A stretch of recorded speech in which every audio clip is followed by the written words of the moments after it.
அனைவருக்கும் காலை வணக்கம். இன்னைக்கு நிச்சயமான காலை வணக்கம்.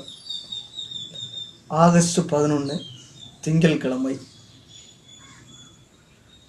ஆங்கில எழுத்தாளர் எனிட் பிளைட்டன் பிறந்த தினம் என்று குழந்தைகளுக்கான நூல்களை ஏராளமாக எழுதி உலக அளவில் புகழ்பெற்ற எனிட் பிளைட்டன் பிறந்த தினம் என்று.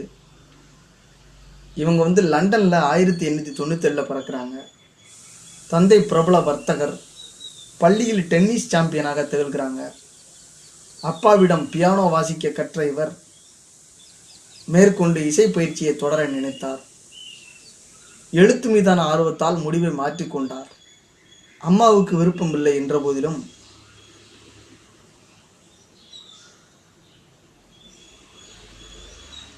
மகள் எழுதுவதற்கு அப்பா உற்சாகம் தந்தார்.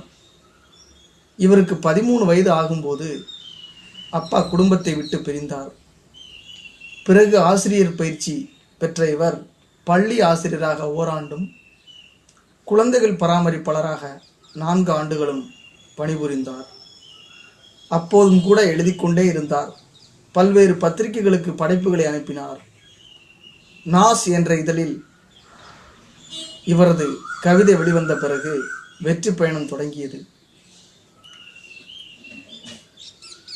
இவரது கதைகள் 1921 முதல் அதிக அளவில் பிரசுரமாகின.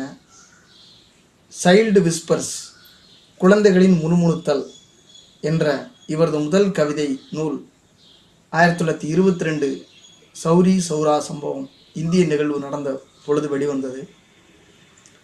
அது முதல் தனக்கென்று புதிய படைப்புலக சாம்ராஜ்யத்தை உருவாக்க தொடங்கினார்.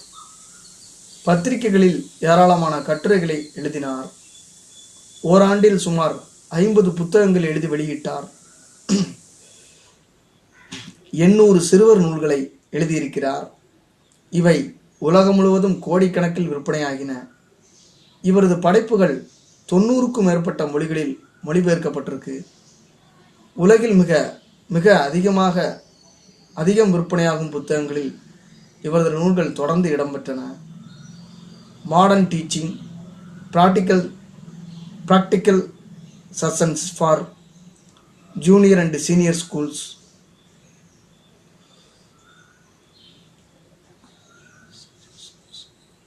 Modern teaching, practical suggestions for junior and senior schools நூல்கள்.